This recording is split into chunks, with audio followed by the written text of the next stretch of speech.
What's up, everybody, and welcome to the Personal Finance Podcast. I'm your host, Andrew, founder of MasterMoney.co, and today on the Personal Finance Podcast, we're going to be talking about, should you max out your Roth IRA or your HSA? If you guys have any questions, make sure you hit us up on Instagram or Twitter at MasterMoneyCo, and follow us on Spotify, Apple Podcasts, or whatever podcast player you are listening to this podcast on right now. And if you want to help out the show, leave a 5-star rating and review on Apple Podcasts or Spotify. I cannot thank you guys enough for leaving those ratings and reviews. They truly mean the world to me. Now, today, we're going to go through a money Q&A. We have 3 great questions for you today. The first one is going to be, do you recommend maxing out a Roth IRA before the HSA? And in addition to that question, they also ask how we manage receipts inside of an HSA. Then, number 2, your boy is going to get on his soapbox and give you a rant, because we're going to be talking about why whole life insurance is maybe the worst financial scam that is out there. And I'm going to go through all of my thoughts on whole life insurance. If you have whole life insurance, I'm going to tell you what I would do in your situation if I had a policy. And in addition, we're going to go through all the reasons why whole life does not make sense. And then number 3 is we're going to talk about your employee stock purchase plans. And if you don't know what an employee stock purchase plan, I'm going to go through what that is, how you can get these discounted rates at your workplace so that you can get some of that free money, and then how are you going to plan out that free money if you don't believe in the company that you're working for. So we're going to talk about those 3 questions, how you should actually allocate those in the stairway to wealth, and in addition, we are going to give you some extra little pro tips as well. So excited to share this episode with you. Without further ado, let's get into it. All right, so this question that we got in is about whole life policies, and it's asking, I've heard you talk about whole life policies in the past and how much you hate them. Can you talk about why you hate them and the reasoning behind why they are so bad? So whole life policies are one of my least favorite products that are out there. In addition to, there's a bunch of branches like infinite banking that has come out, IULs, all these different things. I think this is one of the worst industries when it comes to finance. And if you go on TikTok or you go on Instagram, you're going to be seeing all of these people pushing these products. Now, whole life is one that is one of the worst products that are out there, that I would tell every single person, if you can, avoid whole life. And I'm going to explain exactly why here today, because whole life insurance is one that you truly just want to stay away. So most companies who sell whole life, this is how it breaks down, because here at the Master Money, here at the Personal Finance Podcast, we like term life insurance. It's really inexpensive, and it's a way that you can have life insurance for what it was intended for, which is to insure your life if anything happens. So most companies in whole life break down like this. Per $100 that you put into your whole life policy, you can get the same amount of insurance for about $5 with term. That means that whole life is 20 times more expensive than term insurance is. This is a major problem when it comes to saving up, because you want to reduce those costs, especially on insurances. Nobody wants to overpay for insurances for the same amount of money that's going to cover you. So you got to make sure that you are reducing that cost. Term insurance is going to significantly reduce that cost. So on the insurance side, term has a major factor. That's the winning factor. Now, here is where the whole life insurance salesmen try to sell you on whole life insurance, something called cash buildup. Now, if you've never heard of cash buildup, it's a way where you're putting money in there and they're trying to claim that you're building up this savings account so that you can access this money in retirement. And this is going to be an amazing thing that you can access in retirement. Here is why this is one of the worst things that you can do with your money when it comes to this. So let's use the same example. Every $100, $5 of that is going to go actually towards your insurance. So what happens with the rest of that $95? Do you get to save that up in your cash savings account? No. Here's what happens with that $95. Here's the first problem. The first 3 years of whole life insurance policies means that the fees are front-loaded. So for the first 3 years, your cash buildup is $0 for the first 3 years, because they're smart and they know a lot of people are not going to keep this whole life policy for a very long time. And once they smarten up and realize that this whole life policy is basically a scam, then what they're doing here is that they have this money and they already have their fees front-loaded on the policy. But don't worry, there's fees all the way through the lifespan of that policy. So for the first 3 years, your cash buildup, or your savings account is the easy way to explain it, is $0.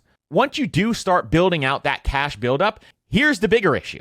Issue number 2 is that the average rate of return nationally is 1.2%. 1.2%. Let's be generous and just say it is 3%. Give it more than double what it actually is. If that's the case, you can get a higher rate of return in a government-backed T-bill than you could on this whole life policy. So it has a terrible rate of return. Now, for short-term stuff, you want to get 3% rate of return on your emergency fund, more power to you. Long-term stuff, you want to get 7, 8, 9, 10% rate of return so that you can actually build wealth. You can't build wealth unless you're saving a lot of money on a 3% rate of return. So you're getting a much lower return, much higher fees. Those are the two problems.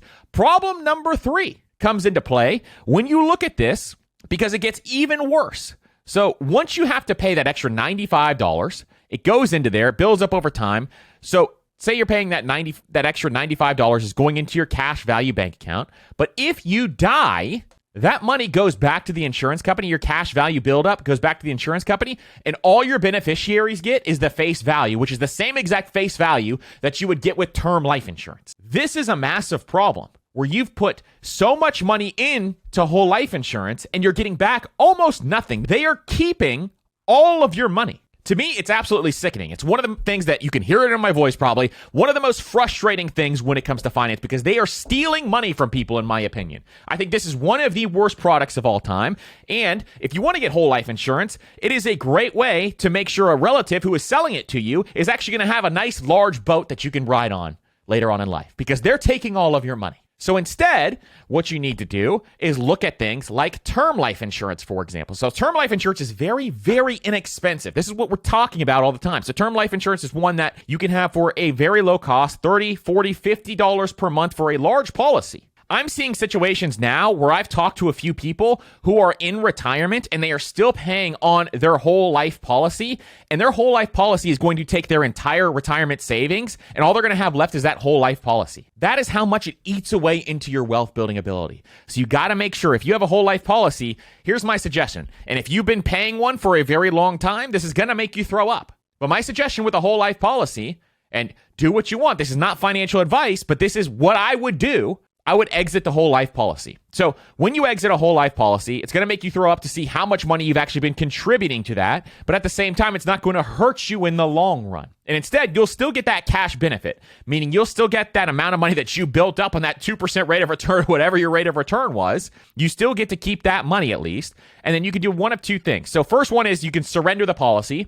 And surrendering the policy is what most people are going to be able to do. Get rid of the policy. You still get that cash benefit. And the amount of money that you paid that you most likely be losing anyway would then be redirected into investments. And in the short term, you have term insurance. So before you cancel any policy, get your next insurance. If you're going to get term insurance, get that term insurance in place first. Then you can cancel or surrender that policy. The second option is that you can do what is called a 1035 exchange to transfer your cash value to another policy like term insurance. Now, all policies do not allow you to do this, but some do. So you can look into a 1035 exchange, transfer that cash value so that you can move it over. Because surrendering a policy may result in little to no cash value, and any gains may be subject to income taxes. So if you're trying to reduce that income tax issue, if you're paying a ton of money, for example, in a whole life policy, and you don't want to get that income tax hit, then you can sometimes transfer that cash value into another policy also through a 1035 exchange. Not to be confused with a 1031 exchange in real estate that we talk about all the time. 1035 exchange is for insurance products. So look into those two options. If you have a whole life policy, I personally would get rid of it. That is what I would do. That would be my prerogative. I would want to get rid of that policy because it is one of the biggest scams out there, in my opinion. And it's one that most people, 99% of people, shouldn't have. When should somebody have a whole life policy? The only time would be a situation maybe where someone in your family has a disease or you have a disease and you can't get a specific policy. But even in those situations, term life insurance can still be transferred over to a whole life policy. So term life insurance still gives you more flexibility than a whole life policy does. Term gives you flexibility, and you know everything what we talk about here in personal finance is all about flexibility. So you want to make sure that you are doing that. Now, the only people who are going to get mad about this is the whole life policy salespeople, because guess why? They are the ones that make the money off of this. So most people, even certified financial planners, they don't even sell whole life policies anymore. Nobody sells this stuff anymore because it's a product from the 1950s that only insurance salesmen peddle. So it's one of those things that you want to avoid as much as you possibly can. Do you recommend maxing out a Roth IRA before the HSA? And then the second part of this question is, secondly, when you save receipts in an HSA, are you paying money out of pocket instead of inside of the HSA so that you can use the receipt for the future? So I'm going to answer the first part of the question first, and then we will get into how to actually utilize those receipts and those expenses out of pocket. So the first question is, do you recommend maxing out a Roth IRA before an HSA? So if you look at the Stairway to Wealth, and if you don't know what the Stairway to Wealth is, it's the order that we talk about allocating your dollars when it comes to starting your personal finances. It's like a step-by-step guide to show you how to actually allocate your dollars. So on the Stairway to Wealth, we have the Roth IRA and the HSA at the same level. For a lot of people, though, I would seriously consider going with the HSA first. The reason for this is because of the triple tax benefits inside of the HSA. Now, let me explain why I love the HSA, and this may make it more clear. I love the HSA because it has triple tax benefits, meaning the money that you put into the HSA is tax-free, the money grows tax-free, and you can pull the money out tax-free as long as you have a qualified medical expense. The IRS has a massive list of what is a qualified medical expense. Number two is because healthcare costs are going to rise over time. And so this is the biggest expense for a lot of folks who are in retirement age. When they look at their spending and their budget, healthcare costs are a massive cost because the older we get, we're going to need more healthcare. Number three is that you have flexibility with an HSA. In fact, you have so much flexibility that once you turn age 65, your HSA basically turns into a traditional IRA. So it gives you that flexibility of the traditional IRA in addition to having the flexibility of the HSA if you decide to retire early. So there's two sides to that coin when it comes to flexibility. You know your boy loves flexibility when it comes to personal finance. I want you to have as much flexibility baked into your finances as you possibly can, and the HSA is the thing that can do that. So those are three reasons why I love the HSA. Now there's a bunch of other pros to the HSA that you want to definitely consider. But these are the main pieces to consider as you think through this solution. Do I want that triple tax benefits? Am I going to have enough medical expenses throughout my lifetime? And do I want to retire early? If you want to retire early, you can either do a Roth conversion ladder inside of the Roth IRA, which we have an episode on, or you can utilize the HSA and the qualified medical expenses you've used thus far and use those as part of your retirement supplemental plan as you go through this. So this shows that it's a very, very powerful account. A lot of very smart people in the financial space are contributing to an HSA before their Roths for this reason, the triple tax benefits. So if you are considering that, I would seriously consider this. And if you haven't opened an HSA yet and you're listening to this podcast, what you doing? Now, one caveat, if you don't have an HSA open, is because you don't have a high deductible health plan. You have to have a high deductible health plan. So it's only for people who have that high deductible health plan. But at least contributing some money to your HSA is very, very important. Now, the other side of this coin is you can max out that HSA. And I also love the Roth 401k. Now, why I love the Roth 401k is you can get more dollars into that Roth 401k, so you can really start to build wealth there as well. So one train that you can follow is you can max out your HSA, then go to the Roth 401k if you're a really high earner, max that bad boy out, and then you have two really powerful accounts maxed out. Two of the most powerful accounts that are retirement accounts, in my opinion. These are the top two. So you can have both those maxed out and really looking to have these tax benefits that are going to tremendously impact your wealth building ability over a long period of time. So really, my answer is I would like you to do both, but if you can only do one, you can do partially in the HSA and then max out the Roth, or you can max out the HSA and partial in the Roth until you have enough income where then you can max out that Roth. It could be a Roth 401k or IRA, your choice, but I love the 401k just because you can get more dollars into there. And a lot of employers will match your Roth 401k so you can get that going as well. So between the two, it really depends on your situation, but I would seriously consider the HSA for those triple tax benefits. Now, part two of that question is how do you manage your receipts? How do you manage your expenses with the HSA? So if you have a high deductible health plan, you open an HSA, here's what you don't want to do. You do not want to track your receipts where your HSA is. A lot of those companies have a place where you can track your receipts. They have cloud storage for you that's free inside of that HSA. The problem is, but the reason why they do this is they don't want you to leave that provider. So if you have your receipts from your HSA saved within that provider, then it is not transferable if you leave your HSA from there and maybe you want to transfer it over to Fidelity or Vanguard or wherever else, then you cannot do that inside of that HSA. So instead, I have a very different tracking system that I use in order to track my receipts. and my totals. So I use Google Drive or Dropbox. You can use either one to store my receipts, and I just do them by date and what they are. And then yearly, I just make a new folder every single year and store those receipts in there. Then I also put them on a spreadsheet. Now, the spreadsheet is like the extra step that most people don't want to do because it's annoying having to fill out a spreadsheet every time you get a little receipt. But the reason why I do this is so that I know what the running total is for long-term expenses when it comes to the HSA. So we may release a copy of the spreadsheet that I made that I use for my HSA so that you guys can have a copy of that as well. We'll see if we can do that here in the near future. But having that spreadsheet available to you is going to be a very powerful thing, and that's why I track it in that spreadsheet. I take the extra step because you don't want to track it inside of your HSA provider if you think you're going to leave them. Now, two places to open your HSA that I like are Fidelity and Vanguard. Those are two of my favorite spots to open up an HSA with my high deductible health plan. So you can check in with them, make sure that you qualify for an HSA through them. You can go call them and talk to them if you want to, and make sure that you have that set up. It is a really, really powerful account, really cool way to get that triple tax benefits. I mean, there's nothing like it to get those triple tax benefits. So really, really tax advantage way. And hopefully this is helpful in terms of how you are going to save your receipts and if you're going to do the HSA or the Roth IRA. So we are going to do a third version of the Stairway to Wealth because I'm going to add some extra things like when you should buy a house. Should you go HSA or Roth, we'll add some extra caveats to the Stairway to Wealth coming up. And when we do that, we will talk about this a little more in that episode and in that breakdown with the PDF also. So right now, they're at the same level, but we will break it down even further based on your financial situation at that level so that you can make the most informed decision based on your financial situation. The next one, when should I buy into my employee stock purchase plan at my company? My employer offers a 7% discount to my employer stock purchase plan. And where does this fall into the Stairway to Wealth? Okay, so the first thing I'm going to do is for those who don't know, and maybe you work at a company that has this and you don't even know that it exists. And if you don't know what an employee stock purchase plan is, a lot of people call these ESPPs also.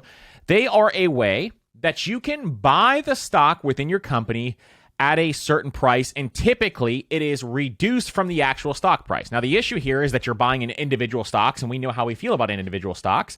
But typically, what you can do is that you can buy this stock at a reduced price, and there's usually a limit to how much you can buy, and it's based on a percentage of your salary and how much you want to contribute. So once you enroll in this, the way that it works is that it is directly withdrawn from your paycheck when payroll comes around, and sometimes it's pre-tax, sometimes it's after tax. It depends on how it's set up. So when you set this up, you can ask your HR department if you're considering doing this. Then you buy the stock right out of your paycheck. So it just comes right out. This is a classic example, just like your 401k, where you are saving off the top and then spending what is left over. It takes it right out automatically. So that part I like, the automatic deduction. Then what happens is you usually have a holding period, the amount of time that you have to hold on to your employee stock. So sometimes it could be 0 holding period. Sometimes it's a month. Sometimes it's 3 months. Sometimes it's 6 months. It just depends on what is laid out in the handbook at the place that you are employed at. Now, the stock purchase price is the main reason why somebody would want to do this, because you're getting a reduction of the stock purchase price. But here's the key to the stock purchase price. Sometimes it is the lowest price during the quarter, which is a really powerful thing. So sometimes if, say, for example, in this example, you get a 7% reduction on the employee stock price, well, sometimes the lowest point in that quarter is actually a 15% reduction, which is going to save you a ton more money. There's free money involved there in that time frame. So this is kind of where the gap comes into play. A 15% increase, all of a sudden that becomes free money. So this is how we're going to evaluate this. Now, there are tax implications when this happens. So if you get an employee stock purchase plan, the tax implications at times for qualified plans means that in a lot of situations, the discount from the purchase price, meaning if you get a 15% discount, that 15% is actually taxable income. So you got to make sure that you are accounting for that when you're running the numbers on this. Then, if you leave the company, then you obviously can't continue to buy the stock anymore, but you own those shares that you typically have, unless there's some weird caveat inside of your employee handbook. I would check that out. So if you want to participate or see if this is available in your company, you just want to contact your HR department, see if they have an employee stock purchase plan. I'm going to show you how to consider if you actually even want to do this. So the key to this whole thing is how big of a reduction in the stock price do you get? If it's 2-3%, then maybe it's not worth it. But if it's 5, 6, 7, 15%, anywhere in that range, then maybe you want to consider it. Now, this is obviously buying individual stocks. We're advocates of buying index funds and ETFs.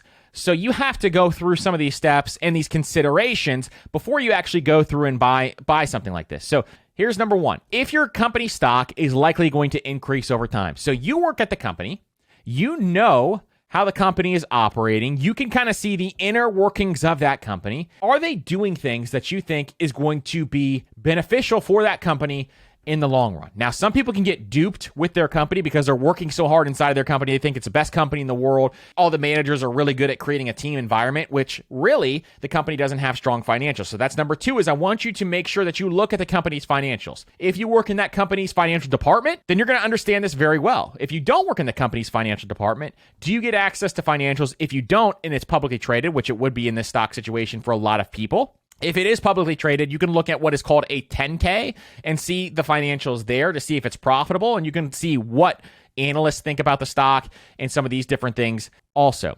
The third thing to consider, are you worried about any major downfalls of the company? So for example, do you work at a high fashion company and you're worried about a recession coming up? Because fashion companies do not do well when recessions hit. Do you work at a company that owns a bunch of restaurants? Well, restaurants do not do well when a recession is coming. So are you worried about those windfalls? And then lastly, make sure your CEO is not on the phone all the time saying everything's going to be okay. Everything's going to be okay over and over and over again, because that's another red flag that a lot of people miss. Now here's some of the examples of companies that I would definitely hold. If you work at Google or Apple or Amazon or Johnson & Johnson or Home Depot or Clorox, any of those staple type companies that are going to be around for a very long period of time, those are definite wins to me. Those are ones that I would always be buying into the employee stock purchase plan. And then you can follow along on these next steps that we're going to talk about here on if you want to take advantage of at least the free money here, then this may be one that you can definitely do. So where would this fall on the stairway to wealth before we go through these steps? This would fall into place with the free money portion if you're going to follow these next steps that we're going to talk about, because you want to take advantage of free money always. So the employer match level